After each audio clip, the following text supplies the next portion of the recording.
lo perdí todo y todo lo estimo basura con tal de ganar a Cristo y existir en Él. Aleluya, aleluya, aleluya.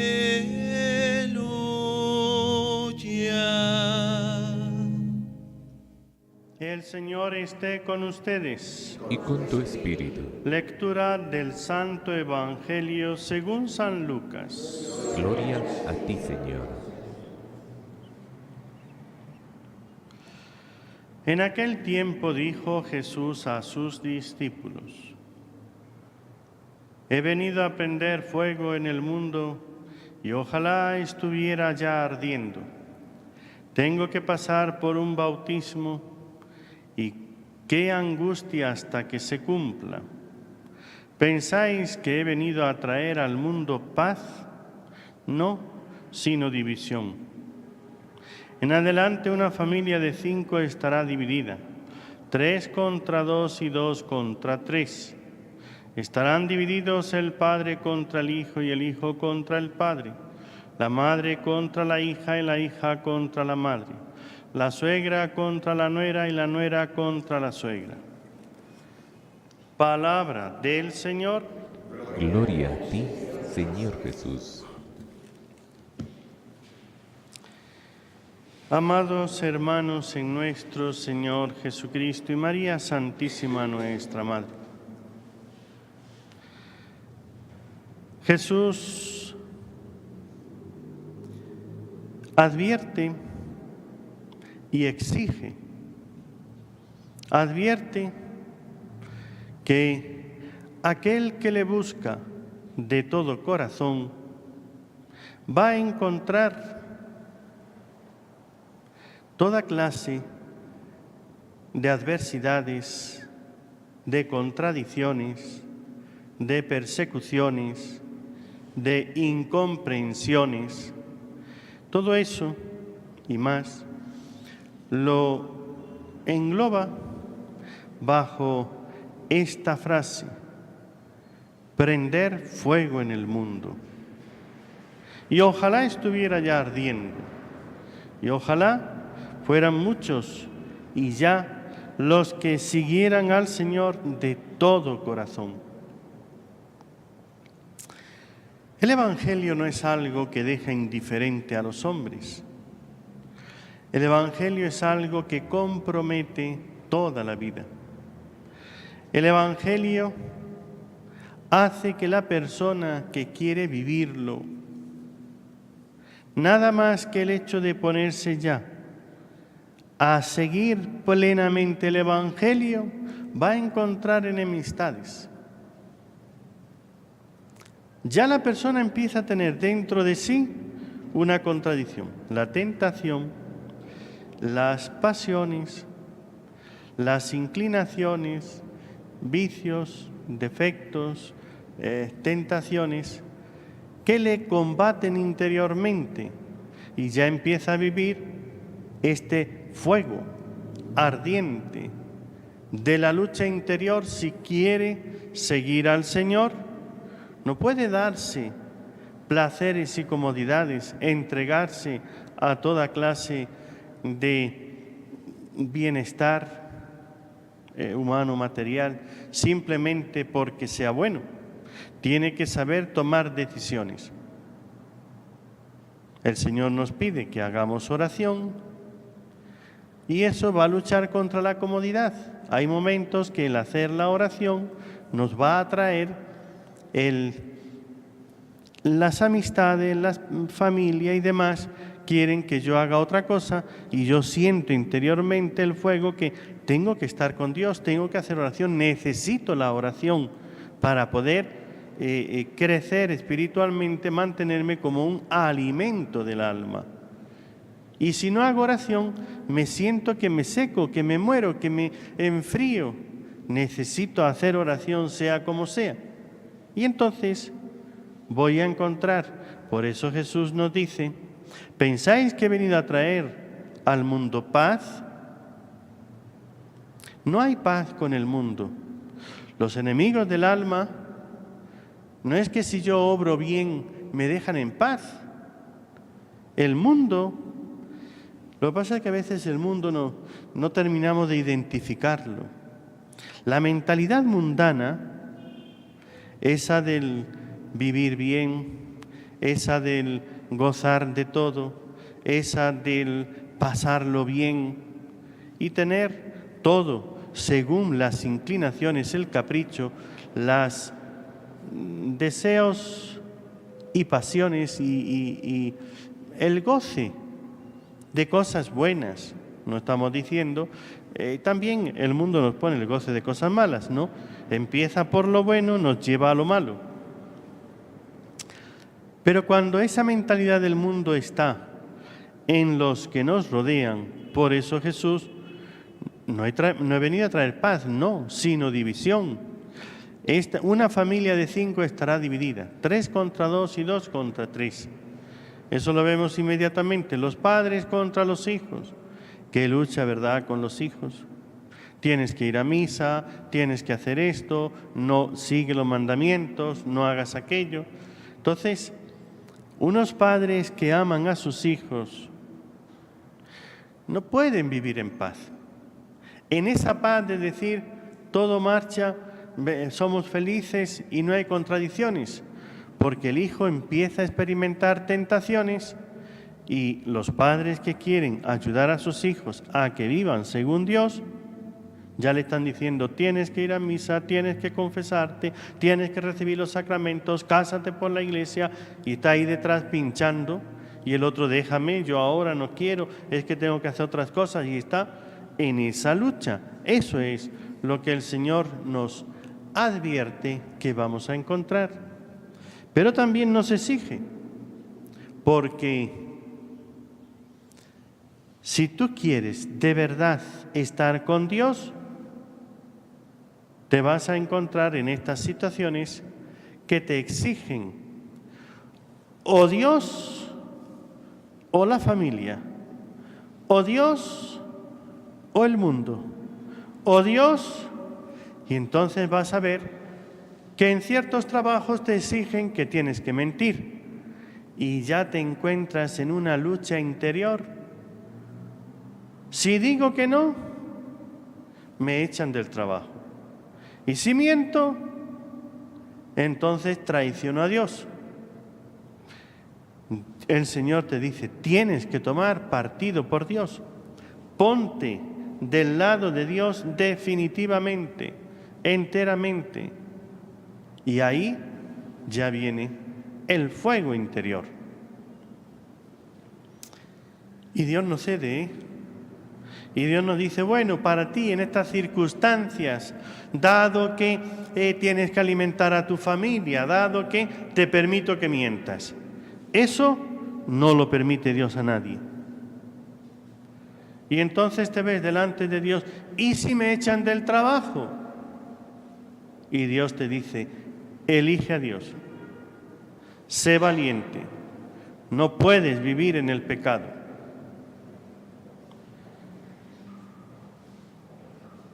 Unos empiezan, un hombre y una mujer empiezan a buscar su compañero, su compañera, y ya le proponen, mira, vamos a vivir juntos, luego nos casamos. Y Dios te dice, eso no se puede, tienes que casarte por la iglesia, el sacramento del matrimonio, y ya empiezan una lucha. El uno quiere casarse, quiere vivir según Dios, y el otro empieza a postergar a Dios. Ahora no se puede, no hay dinero, lo haremos después, sí nos vamos a casar, pero más adelante, cuando ya tenga un trabajo, cuando ya tenga... Y tú te encuentras, si le digo que no, se marcha y me deja. Si le digo que sí, voy contra Dios. ¿Qué hago? Y Jesús te dice, ponte de parte de Dios. Y si la persona me deja, ponte de parte de Dios. Y entonces encuentras una lucha, un fuego, una contradicción, una división. Y si tomas el partido de Dios, entonces viene el demonio a tentarte y a decirte, ¿ves? Por culpa de Dios. ¿Es por culpa de Dios? No, es por el demonio, es por el pecado. Es que esa persona quiere que te apartes de Dios, aunque no te lo diga así abiertamente. Pero el hecho de que ya te propone vivir juntos sin llegar al matrimonio, es que te está diciendo, en otras palabras, pero lo que te dice es, o Dios o yo. ¿A quién prefieres? Y entonces te encuentras, ¿a quién prefiero? Si digo que Dios, pues ahí te quedas, yo me voy, vete con Dios. Y Jesús te dice, primero Dios, no dejes a Dios, tienes que ser valiente. Y aunque se divida tu familia, aunque la persona te deje, aunque el trabajo te echen, aunque las situaciones se pongan difíciles, no dejes a Dios. Yo a veces me admiro, ¿no?, cuando las personas vienen y empiezan a consultar ciertas situaciones, problemas que tienen. Nos encontramos en el momento actual. Miramos al futuro y todo son angustias, todos son temores, y por el futuro empezamos a traicionar el presente. Dejamos a Dios, tomamos opciones contrarias a Dios, a su amor, a sus mandamientos. Y sin embargo, si miramos para atrás, ¿qué es lo que encontramos? Que hemos pasado momentos difíciles y Dios ha estado a nuestro lado ayudándonos. Que Dios nos ha ayudado en tantos momentos, circunstancias, situaciones, y nos ha sacado. Ayer mismo me decía una persona que se encuentra en una situación que no le llega suficiente y entonces el marido la abandonó, etcétera, se marchó. Y dice, he pasado por situaciones que no tenía qué comer, nada para comer, pero Dios no me ha dejado. Y cuando no tenía nada, aparecía una amiga y me traía una canasta de comida y me decía, toma esto para ti. Y le sacaba de esa situación. Le digo, pues ve usted, eso quiere decir que Dios está ahí, que Dios le ha ayudado, confíe en Él, pero eso es lo que nos cuesta. Llegar a confiar de verdad. El temor de que el día de mañana me falte qué comer, el temor de no poder tener aquello con lo que vivo, hace que hoy traicione a Dios. Y dejo de ir a misa por trabajar más y dejo de cumplir los mandamientos simplemente por el miedo a quedarme sin comer, por el miedo a perder lo que tengo, por el miedo a tener una situación difícil, este fuego que ha venido el Señor a prender en el mundo. La confianza en Dios, cuando nosotros creemos de verdad en Él, vemos la mano de Dios que nos ayuda en tantas circunstancias y situaciones. Y me pone una persona y otra que me va ayudando. Por eso mira para atrás y recuerda todas las veces que Dios te ha ayudado y socorrido tantas veces, de tantas maneras. Y confía para hoy seguir plenamente el Evangelio, serle fiel. Esta es la exigencia. Si crees, tienes que confiar. No puedes, es que es una contradicción. Como veo el futuro incierto, vivo en pecado, me comprometo con una persona, estamos viviendo sin casarnos, llevo otra situación y olvido las veces que Dios me ha socorrido a lo largo de la vida. Eso es traicionar a Dios. Sí, claro, es que es difícil, todo lo que tú quieras, pero precisamente ahí el Señor te pide plena confianza. Confía, confía. ¿Y cómo se llega a esa confianza para poder responder a la exigencia que Dios nos pone? La oración.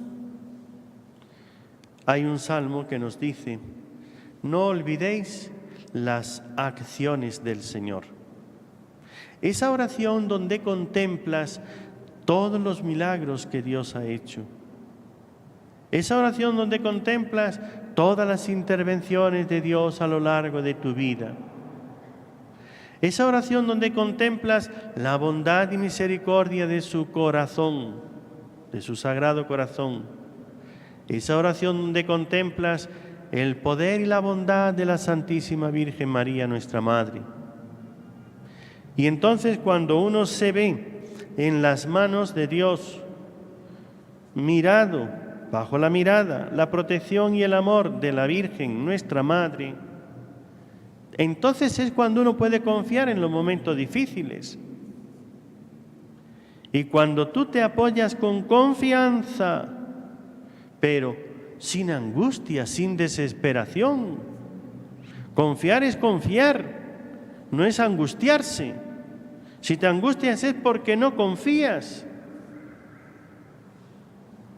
Es esta parte psicológica que a base de oración y de contemplación de todas las acciones, las bondades, el amor de Dios a lo largo de la historia, del pueblo elegido, del pueblo de Dios, de la vida cristiana, pues vemos tantos santos que Dios ha socorrido en situaciones. ¿Por qué a mí me va a abandonar? ¿Es que no estoy dispuesto a sufrir nada por Dios? Ese es un problema de los grandes. Que yo quiero que Dios me socorra a la manera que yo pienso, pero no estoy dispuesto a hacer una renuncia, a sufrir algo por Él. Y hoy el Señor te compromete. Fuego he venido a prender al mundo y ojalá estuviera ya ardiendo. Tengo que pasar por un bautismo. Bautismo le llama al sacrificio de la cruz. Mira al Señor de los milagros, puesto en cruz y resucitó, triunfó sobre la muerte. No te ofrece una seguridad de que tú no vas a pasar necesidades económicas, de que no vas a pasar enfermedades, de que no vas a pasar persecuciones, de que no vas a pasar tentaciones y luchas interiores. Te ofrece la seguridad de que yo estoy aquí y no te abandonaré y lo vas a superar. Este es el bautismo. Por eso, queridos hermanos, hay que tomar opción. Dios o el mundo. Dios o la familia. Dios o las seguridades. Cuando uno contempla las acciones de Dios a lo largo de la historia, el pueblo de Israel, cómo Dios le promete, le lleva, le conduce y le cumple, cómo Dios interviene para salvarle cuando ellos confían plenamente en Dios. La historia de la Iglesia, 2000 años, la vida de los santos, y Dios no le abandona. La cantidad de milagros en los distintos santuarios de la Virgen, los milagros de nuestro Señor que tenemos aquí, su sagrada imagen. Entonces uno tiene razones para confiar. Y la oración es la que te tiene que dar la fortaleza para vencer el miedo al sufrimiento, el miedo a las dificultades, el miedo a los problemas. Y llegar a confiar de verdad, plenamente. Confía, querido hermano. ¿Saben lo que eso significa? Se voy a decir con otra palabra. Cree, cree. El que cree, confía. El que confía es porque cree. Eso es lo que el Señor te pide. Que tomes una opción por Él y no te va a fallar. Pero tienes que creer, tienes que confiar. Reflexiona en el pasado Y cuando mires al futuro incierto y veas que, ¿y si me pasa esto? ¿Y si me enfermo? ¿Y si me echan del trabajo? Bueno, yo me pongo en las manos de Dios y estoy dispuesto a sufrir cualquier cosa por el amor a Dios. Entonces verás maravillas, las maravillas de Dios. Pídele a la Virgen María esa fe y confianza que te quite los temores, pero eso hay que pedirlo con mucha constante y perseverante oración, contemplando las maravillas del Señor, el amor de Dios a lo largo de la historia a los que confían en Él.